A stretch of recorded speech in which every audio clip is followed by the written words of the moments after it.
बलिया के सपा सांसद सनातन पांडे ने योगी के मंत्री दयाशंकर मिश्र दयालु को धमकी दी। उन्होंने कहा, मैं उम्रदराज जरूर हूँ, लेकिन मन से बूढ़ा नहीं हूँ। मन करता है कि मंत्री को मंच से उठाकर फेंक दो। उन्होंने अफसरों को धमकाते हुए कहा कि जो अधिकारी काम नहीं करेगा वो जूता खाएगा। अगर मुकदमा करना है तो कर दे, वो सब झेलने को तैयार है। मैं बूढ़ा जरूर हूँ, मन का बूढ़ा नहीं हूँ।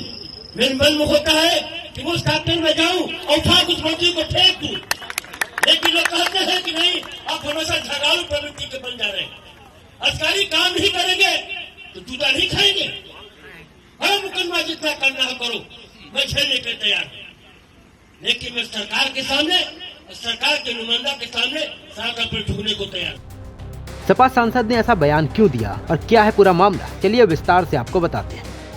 दरअसल बलिया के फेफना रेलवे स्टेशन पर शुक्रवार को 2 ट्रेनों गोदिया एक्सप्रेस और उत्सर्ग एक्सप्रेस को हरी झंडी दिखाने का कार्यक्रम आयोजित किया गया था। कार्यक्रम में यूपी के आयुष राज्य मंत्री स्वतंत्र प्रभार दयाशंकर मिश्र दयालु को मुख्य अतिथि बनाया गया। बाद में उन्होंने अपना कार्यक्रम रद्द कर दिया था। इसके बाद लोकसभा सांसद सनातन पांडे और राज्यसभा सांसद नीरज शेखर ने संयुक्त रूप से हरी झंडी दिखाकर ट्रेन को रवाना किया। शुक्रवार को सपा कार्यकर्ता के निजी कार्यक्रम में पहुंचे सपा सांसद सनातन पांडे का रेलवे के प्रोग्राम में चीफ गेस्ट न बनाए जाने का दर्द झलक उठा। उन्होंने कहा, उत्सर्ग और गोदिया एक्सप्रेस के ठहराव के लिए आंदोलन किया गया था, जिसमें वो खुद शामिल थे। अब दोनों ट्रेनों का ठहराव शुरू हो गया है। जब केंद्र सरकार किसी राज्य में कोई परियोजना शुरू करती है तो उस क्षेत्र के सांसद को ही मुख्य अतिथि बनाया जाता है, चाहे वो विपक्षी दल का ही क्यों न हो। सरकार ने एक बार फिर अपना असली रंग दिखा दिया है। प्रतिशोध है समाजवादी पार्टी के प्रति इस सरकार का। उस तरह के सवाल पे यहाँ पर जो आंदोलन कर रहा था, तमाम दिनों से आंदोलन कर रहा था, उस आंदोलन में हम भी जाने का काम किए थे। और आज उत्तर ट्रेन वो भी रुकेगी और गोदिया भी रुकेगी। तो भी मैं आपसे बात कर रहा हूँ कि हिंदुस्तान की कोई परियोजना किसी भी प्रदेश में अगर भारत सरकार की बनती है तो उसका मुख्य अतिथि वहां का सांसद होता है, चाहे पक्ष का सांसद हो चाहे विपक्ष का सांसद हो। लेकिन आज इस सरकार ने पेचरा फिर दिखाने का काम किया है। यहाँ के प्रभारी मंत्री को मिश्रा जी है, उनका मुख्य अतिथि बनाने का काम किया।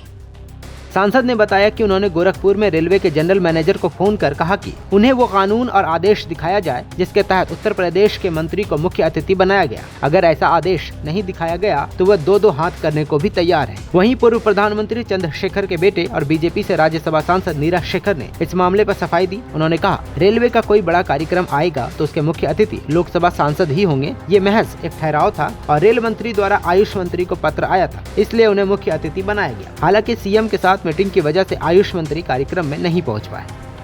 अब चलिए आपको रेलवे के नियम थोड़े बता देता हूँ। भारतीय रेलवे में किसी नई ट्रेन के उद्घाटन या हरी झंडी दिखाने का कोई लिखित कानूनी प्रोटोकॉल नहीं है। ये आयोजन स्थानीय प्रशासन, रेलवे अधिकारियों और स्थानीय सांसद या विधायक की उपलब्धता के आधार पर तय किया जाता है। प्रोटोकॉल की अनौपचारिकता परंपरा क्या है? आमतौर पर लोकल सांसद को प्राथमिकता दी जाती है क्योंकि वे क्षेत्र के प्रतिनिधि होते हैं। केंद्र सरकार की परियोजना हो तो भी विपक्षी सांसद को ही मुख्य अतिथि बनाया जाता है। रेल मंत्री या केंद्रीय मंत्री को बुलाना रेलवे बोर्ड के पत्र या स्थानीय डीआरएम के निर्णय पर निर्भर करता है।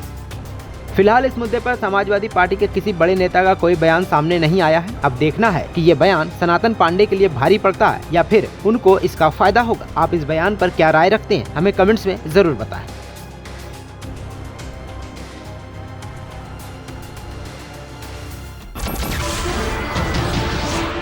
नमस्कार, मैं हूं मानक गुप्ता।